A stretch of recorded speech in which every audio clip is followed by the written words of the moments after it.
But that's it. South Africa have won the World Cup.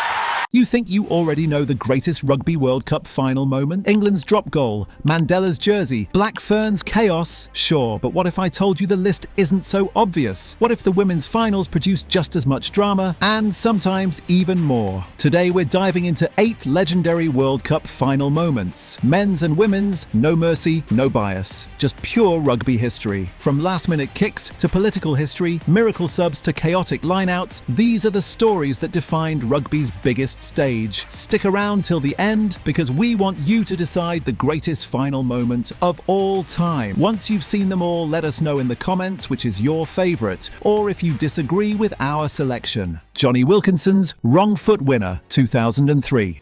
Let's start with the play that every rugby fan, even the casual ones, can picture. Sydney 2003, England versus Australia. World Cup final locked at 17-17. The clock ticks past 99 minutes. The hosts are on home soil. The pressure is unbearable. England drive upfield one last time. Martin Johnson charges into the line. Matt Dawson wriggles through a gap to keep the ball alive. The Australians swarm in defence, desperate to stop the inevitable. And then it happens. The ball comes to Jonny Wilkinson, a natural left footer. But instead of stepping onto his dominant side, he shapes right, catches the pass, and snaps a drop goal with his weaker right boot. Thud, silence. Then a roar that seemed to shake the stadium. Ball sails over. England 20, Australia 17, world champions. The weight of that single kick can't be overstated. For Australia, this was a chance to defend their crown on home soil. They were the reigning world champions from 1999, playing in front of a feverish Sydney crowd of over 82,000, with millions more watching across the country. To lose in that way, in extra time, to a Northern Hemisphere rival, was heartbreak of the highest order. For England, the stakes were just as monumental. They had never won a Rugby World Cup despite being the sport's birthplace. Their golden generation, captained by Martin Johnson, coached by Clive Woodward, packed with legends like Lawrence Dallaglio, Jason Robinson and Richard Hill, had spent 4 years building to this moment. A whole nation had carried the burden of expectation, waiting 136 years since the first international test match for England to finally become world champions. Then there's the difficulty of the kick itself. It wasn't just extra time fatigue after 100 minutes of brutal rugby. It wasn't just that the Australian defence were charging at him. It was that Wilkinson struck it with his weaker foot,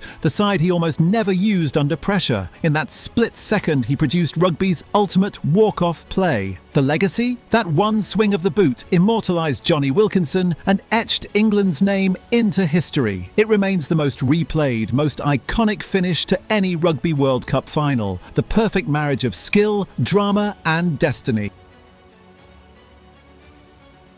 England breaks the drought, 2014, more than just another final. It was a chance to finally break free from a painful history. 3 finals in a row they had fallen short. 2002, 2006, 2010. Always the bridesmaids, never the bride. This stage had haunted an entire generation of players, but this time the story was different. England had the balance of youth and experience. Legends like Maggie Alfonsi, who had defined an era of ferocious defence, Sarah Hunter leading with quiet authority, and Katie McLean, a master organiser at fly half, guiding the team around the park. The match itself was a war of attrition. Canada brought brute force, raw passion, and players like Magali Harvey, who had been unstoppable throughout the tournament. With the scoreboard at 13-9 heading into the final quarter, the tension was suffocating. England knew one mistake could let Canada in, and then the defining moment arrived. Emily Scarratt, England's brilliant centre, picked her line perfectly. Taking the ball at pace, she sliced through Canada's tiring defence in the 70th minute and sprinted under the posts. Try, game over. The relief was immediate, the release overwhelming. England finally, after 20 long years, lifted the trophy again, their first since 1994. This victory was redemption in its purest form. For a generation of England women who had endured so much heartbreak, this was the payoff. Think about it. Losing 3 straight finals, carrying that weight into a 4th, and finally getting over the line. That takes resilience that goes beyond sport. The win also mattered for women's rugby itself. It was proof that the women's game had entered a new era of professionalism, skill, and audience reach. Scarrett's try became one of the sport's most replayed highlights, a symbol of how thrilling and decisive women's finals could be. And for England, it cemented their reputation as the powerhouse of the North, setting the stage for the dominance they would go on to enjoy in the years that followed. For every Red Roses fan, Paris 2014 wasn't just a victory, it was the moment of long-awaited redemption. Mandela's number 6 jersey, 1995. If there's one Rugby World Cup moment that transcended the sport entirely, it's this one. Ellis Park, Johannesburg, 1995. South Africa hosting their first World Cup just a year after the country's reintroduction to international rugby following the end of apartheid. The world was watching, and the pressure on the Springboks was unlike anything we've seen before. The final was a clash of giants. South Africa against the mighty All Blacks, led by Jonah Lomu, the 20-year-old wrecking ball who had already destroyed England in the semi-final with 4 unforgettable tries. Most expected New Zealand to steamroll their way to the trophy, but South Africa, fueled by passion, defence and sheer willpower, held firm. The game finished 9-9 at full time, tension unbearable. In extra time, with the score tied at 12-12, Joel Stransky lined up a drop goal. He struck it perfectly. Ball over. South Africa 15, New Zealand 12. The stadium exploded. Against all odds, the Springboks were world champions, but the most powerful moment came after the whistle. Nelson Mandela, South Africa's president, walked onto the field wearing a green Springbok jersey, not just any jersey, but Captain Francois Pienaar's number 6. For decades, the Springbok had been seen as a symbol of division. On that day, it became a symbol of unity. As Mandela handed Pienaar the Webb Ellis Cup, the crowd of mostly white South Africans erupted into chants of "Nelson! Nelson!" It wasn't just a sporting celebration. It was history being rewritten in front of the world. On the field, it was one of the greatest upsets in rugby history, a defensive masterclass, a golden boot sealing the win. But off the field, it was bigger than rugby. It was a nation healing, a symbol of reconciliation, a president, and a captain showing the world what unity could look like. That image of Mandela in the number 6 jersey remains rugby's most iconic photograph. It's a reminder that sport can do more than entertain. It can change the world. Belfast Tri-Fest 2017. Fast forward to Belfast 2017 and we witness something completely different. Not a game of tension and attrition, but a free-flowing spectacle that rewrote the record books. New Zealand versus England in the Women's Rugby World Cup Final, and it turned into the highest-scoring final in the tournament's history. The match finished 41-32 to New Zealand with 11 tries in total. That's right, 11. Momentum swung back and forth like a pendulum, with both teams refusing to give an inch in attack. But amid the chaos, one player stole the show. Prop Toka Natua. Now front rowers aren't supposed to be scoring hat tricks. Props do the dirty work, scrummaging, rucking, grinding out the hard yards. But on this night, Natua flipped the script. She powered over the line not once, not twice, but 3 times, writing her name into World Cup folklore. Every try she scored was a dagger into England's hopes, and yet the Red Roses, as always, fought back, clawing their way into the contest time and again. It was the kind of game where you genuinely couldn't look away for a second, because something extraordinary was always about to happen. This was women's rugby at its exhilarating best. Fast, physical, unpredictable. Natua's hat-trick remains the only one ever scored by a prop in a World Cup final. It shattered stereotypes and showed that the modern women's game isn't confined by old-school expectations. For New Zealand, it was their 5th World Cup title, confirming their dominance on the global stage. For the sport, it was a showcase of just how entertaining and skillful the women's game had become. The Belfast final didn't just crown a champion, it announced that women's rugby had arrived as a spectacle every bit as thrilling as the men's. Stephen Donald, the unexpected hero, 2011. We moved to Eden Park, 2011. The All Blacks were desperate. It had been 24 years since their first World Cup triumph in 1987, and since then, heartbreak had become their story. Knocked out in 1991, shocked in the 1995 final, humiliated in 1999 and 2007. For a rugby-mad nation, the drought was unbearable. The 2011 final against France was supposed to end the curse, but the drama only intensified. By the time the final kicked off, the All Blacks were down to their fourth-choice fly-half. Dan Carter, injured. Colin Slade, injured. Aaron Cruden, injured in the semi, which left Stephen Donald, a journeyman often criticised who hadn't even been in the original squad. In fact, when the All Blacks called him up, he was out fishing for whitebait, thinking his international career was over. Now, suddenly, he was thrust into the World Cup final,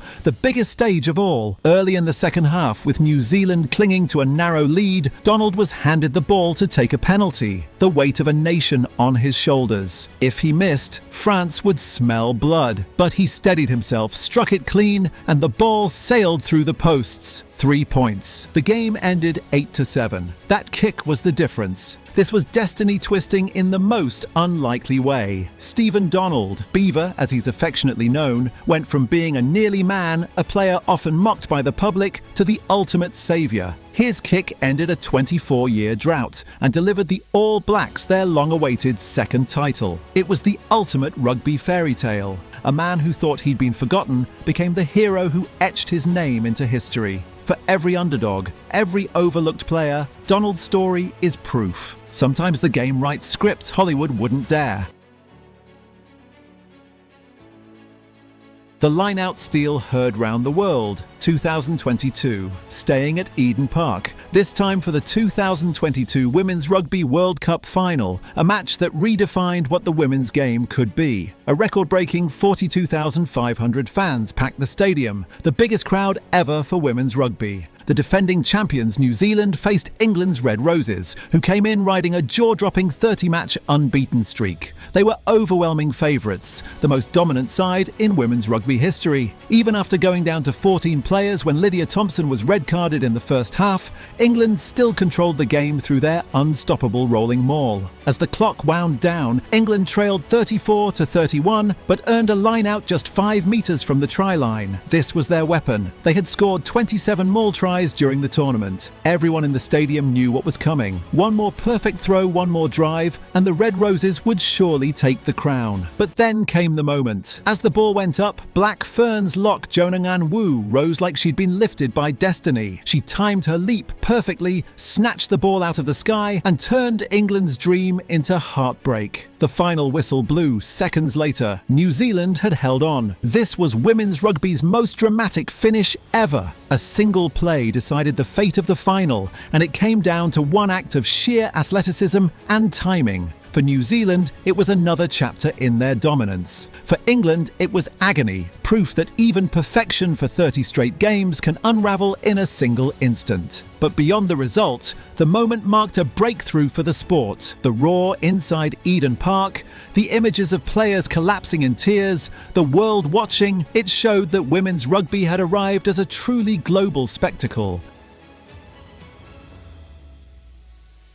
Peter Steph Dutoit's Iron Wall, Paris 2023, South Africa versus New Zealand. The fiercest rivalry in rugby, colliding once again on the biggest stage. The match was brutal. South Africa scored all their points in the first half hour, leading 12-6. But the game turned chaotic when New Zealand captain Sam Cane became the first player ever red-carded in a Men's World Cup final. Still, the All Blacks refused to fold. With Beauden Barrett's try, they closed the gap to 12-11. What followed was nearly half an hour of pure tension. Every tackle, every clearance, every mistake carried the weight of the trophy. And at the centre of it all was Peter Steph Dutoit. The flanker turned himself into a human wall. Tackle after tackle after tackle, 28 in total, he shut down every All Black surge. In the 79th minute, with New Zealand launching one last desperate attack, Dutoit smashed into Geordie Barrett, halting him in his tracks and effectively ending the contest. The whistle blew. South Africa had done it again,